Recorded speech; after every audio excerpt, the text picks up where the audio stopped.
Alleluia. Om Mani Padme. Om Allah.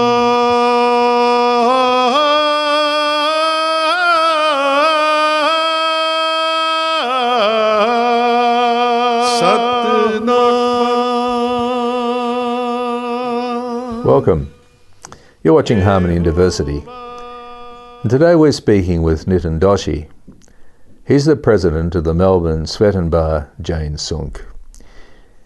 Thanks for coming in again. Thank you. Nitin. Perhaps if we could, there's 5 basic principles which are the core for Jainism. Would you mind going through and illustrating those for us? Before we talk about those 5 vows that you are referring to, first of all, the Jainism believes that the right faith, what is known as Samyak Darshan, right knowledge, yeah. which is known as Samyak Gnan, basically are required for the right conduct, which is Samyak Charitra. These 3 are interdependent. And it is not that you simply have to have just the knowledge. You have to put it into practice. Yeah. Jainism is all about practicing those principles. It's not just have knowledge and you become the God. No. And Jains dedicate themselves to the right conduct or the Samyak Charitra through vows. And there are 5 important vows that Jain dedicate themselves to. Right. Let's talk about those 5 vows. And I think that's what you are referring to. That was what I was referring to, yeah. The first is ahimsa, Yep. or the non-violence. The uncompromising principle of non-violence is quite unique and exclusive to Jainism. There is absolutely no compromise whatsoever. No. If you don't mind, there is a statement in our scripture that says, do not injure, abuse, oppress, enslave, insult, torture, or kill any living being, including plant and vegetables. That means all the living beings are covered. Yeah, everything. That is how far the Jainism goes. Yeah. Jainism is also known as the religion of compassion. Because Jainism goes so far for the non-violence that many times people cannot even imagine. Yeah. I think last time we touched about walking on the grass. Yes, that's right. Yeah. It is quite common that people will walk over the grass or the lawn. And even when you have got footpath to go over, people will still choose to go. As far as Jainism goes, lawn is alive. Yes. And if I walk over the lawn, it is as good as somebody else walking over you or me.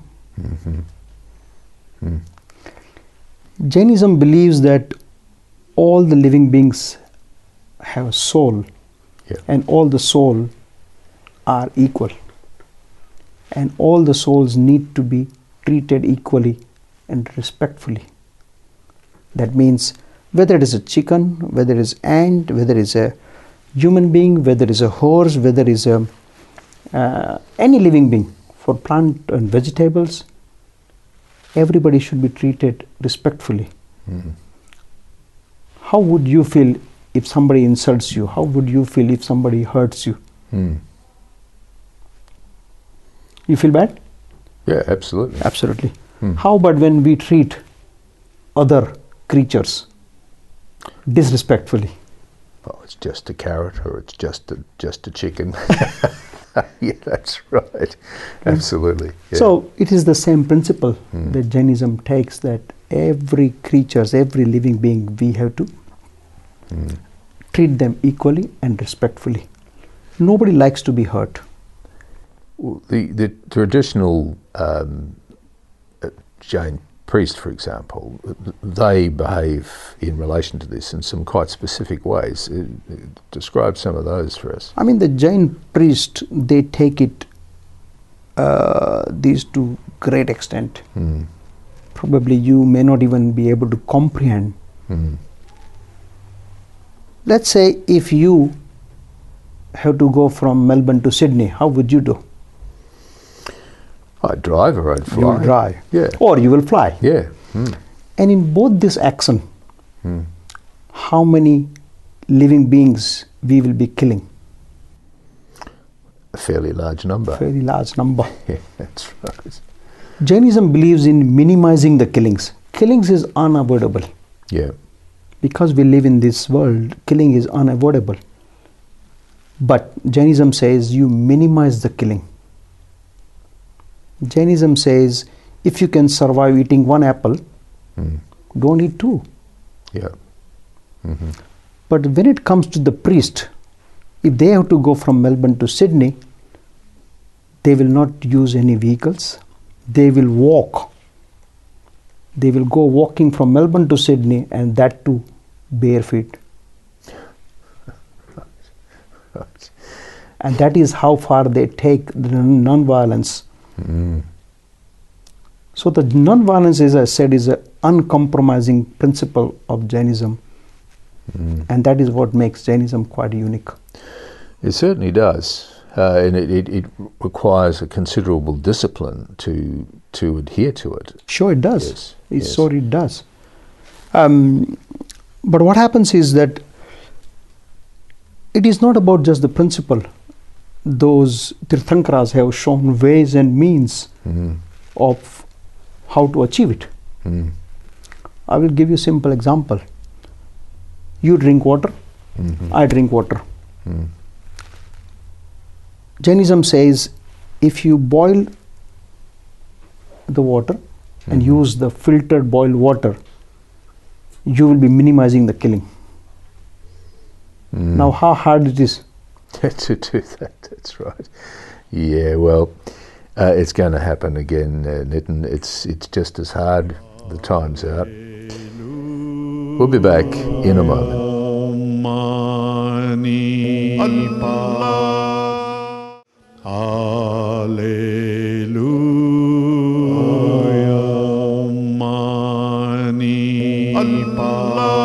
Welcome back.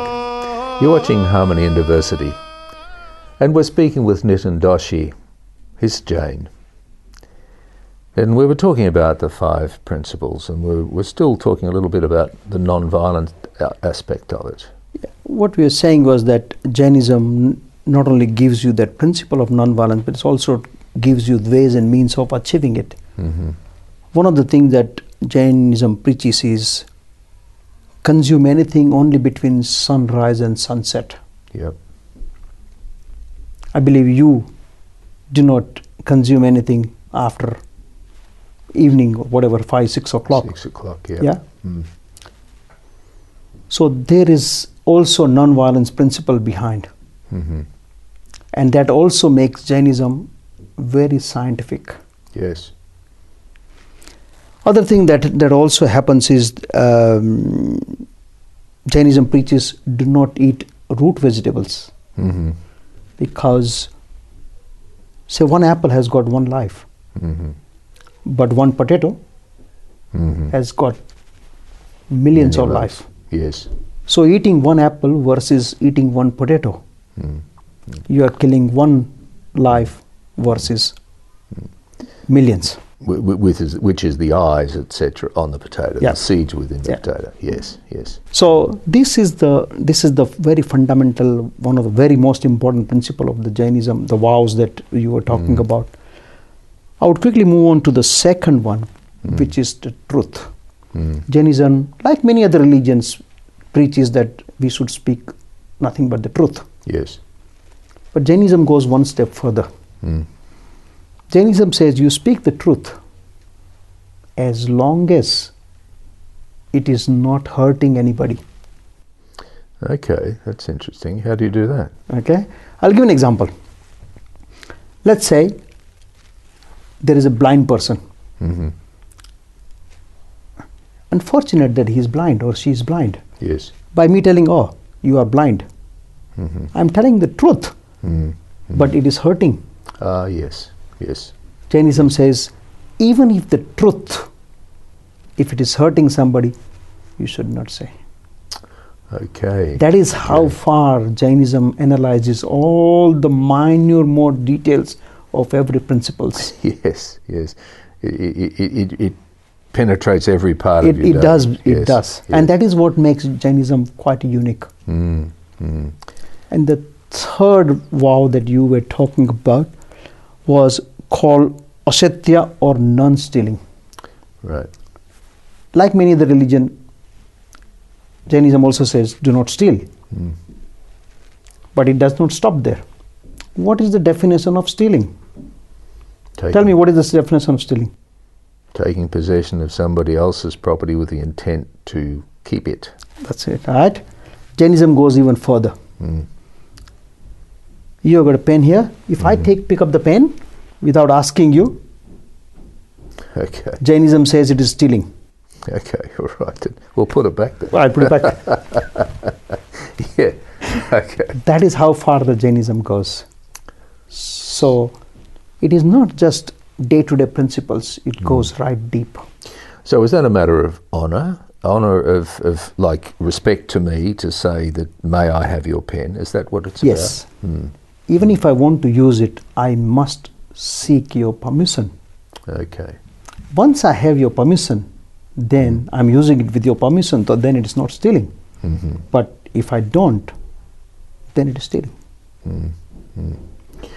Is there a parallel to that? Whereas if you ask for my pen and I give it to you, and I don't want it back because you need it and I don't. It's a bit like the Jesus principle of you ask for my shirt, I'll give you my jacket as well.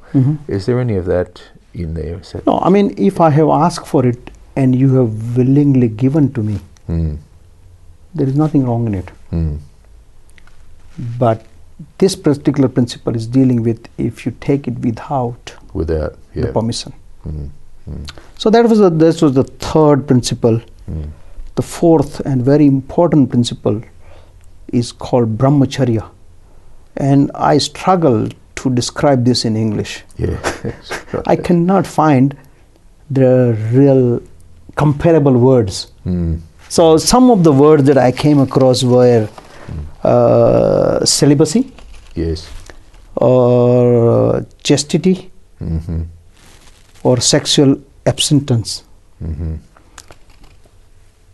Lord Mahavir said that all physical and mental miseries are caused by sensual desires. That's pretty accurate, I reckon. And Lord Mahavir also believes that these sensual desires are harmful to all. And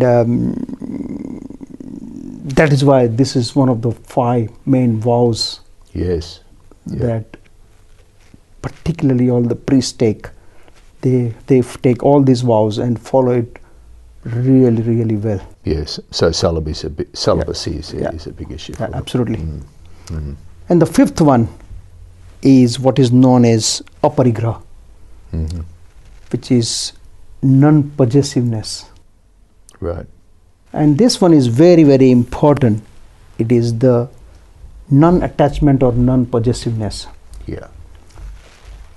All the miseries or all the trouble that we have, if you go, you will find that you are attached to something. Yep. Like me to my Yeah, pen. that you to your pen. That's right. Right? If you are not attached to your pen, you do not care that Nitin took your pen. No. But because you are attached, and because we are attached to all the materialistic things in this world, we try and do anything and everything to get it, Yeah. to keep it. That's right. Yeah. And to We go to- multiply it. We go to any extent. Yes, that's right.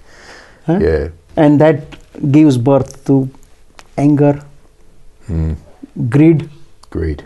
Yep. yeah, cheating, or dishonesty. All of these are because of the attachment or possessiveness. Attachment's upon us again. I'm attached to time and we're out of it. We'll be back in a moment. Mani Allah. Alleluia. Mani Allah. Welcome back. You're watching Harmony and Diversity, and we're speaking with Nitin Doshi, who's a Jain. There's a principal prayer in Jainism, which is the Nokra mantra, I should say.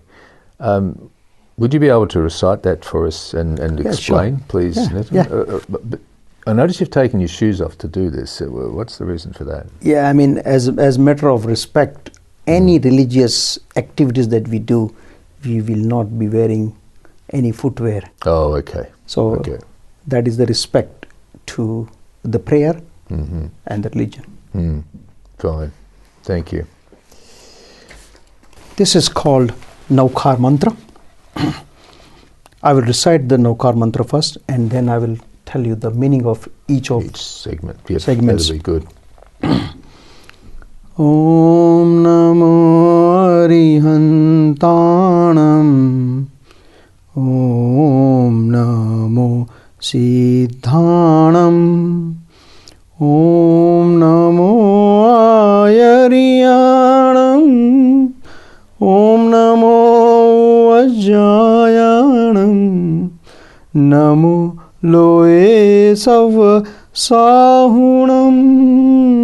Esho Panchanamukaro Sav Pava Panasano Mangalanam Cha Savesim Padamam Avai Mangalam Padamam Avai Mangalam. Namo Arihantanam is the first. He says, I bow to the Arihanta, the Tirthankaras, the perfected souls that earlier we were talking about, Yes. who have reached the enlightenment by overcoming their inner weaknesses, Right. who have attained infinite knowledge, perception, bliss, and the power, Right. and have shown the path which brings an end to the cycle of birth, life, death, and the suffering. Right. So those who have achieved this, Yep. I bow to You them. acknowledge them. Yep. Yep. The second one is Namo Siddhanam. It says, I bow to the Siddhas, the liberated souls, who have attained the state of perfection and immortality by eradicating all the karmas. Right. That is the second one. Second one. Yep. The third one is says Namo Arihantanam. He says, I bow to the Acharyas. Acharyas are the priests who currently exist in this world, who are the head of the Jain congregation and who preach the principles of religion and show the path of liberation, which is the unity of right faith, right knowledge, and right conduct that we were earlier talking about. Talking about earlier. Yep. The fourth one is Namo Vajjayanam. I bow to the Upadhyayas, who are the ascetic teachers. They are also priests, but they are ascetic teachers, specialized. They explain Jain scriptures and show us the importance of the spiritual life over the material life. The fifth one is Namo Loe Savvasahunam, that I bow to all sadhus and sadhvis. Sadhvis means the ladies, Yeah. the sadhu is the gents. Gents. Yep.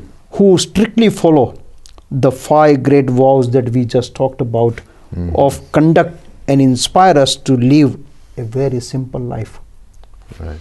And the last bit says, to these 5 types of great souls, that is Aryanta, Siddha, Acharya, Upadhyay, Sadhu and Sadhvi, these 5 types of great souls, I offer my prayer. Okay. Such prayer will help to diminish my negative vibrations and sins. And offering this prayer is the most auspicious of all benedictions. Okay. Yeah. And you, so all Jains would know that prayer pretty much. I mean, as far as I'm concerned, I think even those who are Jains but may not be able to follow to great extent, but most, if not all, would know at least this prayer. I mean, when a child is born, Yes. the first thing generally the parent will do is recite this Ah, right. in the ears of the child. Yes. And if we find that somebody is on the deathbed and we feel that the person is about to die, this is the mantra that we keep chanting. Keep chanting. Yes. Yep. So this is very important mantra. So with mantra, that reminds me of another aspect which seems to go with mantras is gurus. Do you have gurus in Jainism? Each person has the option to have a personal guru? Yes. I mean, in fact, it is recommended that everybody should have a guru. Everybody should have a guru, because we do not have that knowledge. No. And if you do not have the knowledge, there is nobody to guide you, nobody to teach you. Yeah. So if you have the knowledge and if you are in touch, that guru can advise you to do things correctly, stop you from doing some wrong things. Yes. Yep. So having the guru is very, very important. And my own experience that because I have guru, it has changed my life. Yes. Yeah. Yeah. So you're held in a safe and guided place. Absolutely correct. And these gurus, particularly the acharyas, because the Tirthankaras are not currently in this world, acharyas are supposed to be representing Tirthankara and preaching this Jainism. Yeah. So if we are with them, we are in absolute safe hands. Yes. Yes. Absolutely. Now, we're running close to being out of time, so I won't ask any more questions. But I do really wish to thank you a lot for coming in to talk about Jainism. It's a wonderfully long applied religion, going back at least 4 or 5. Oh, it's going back Yeah. thousands of years. Yeah. So thank you very much, and perhaps another time. Thank you for having me. Thank you. You've been watching Harmony and Diversity. We'll be back next week, and thanks for watching. Baha'u'llah, Shanti Om,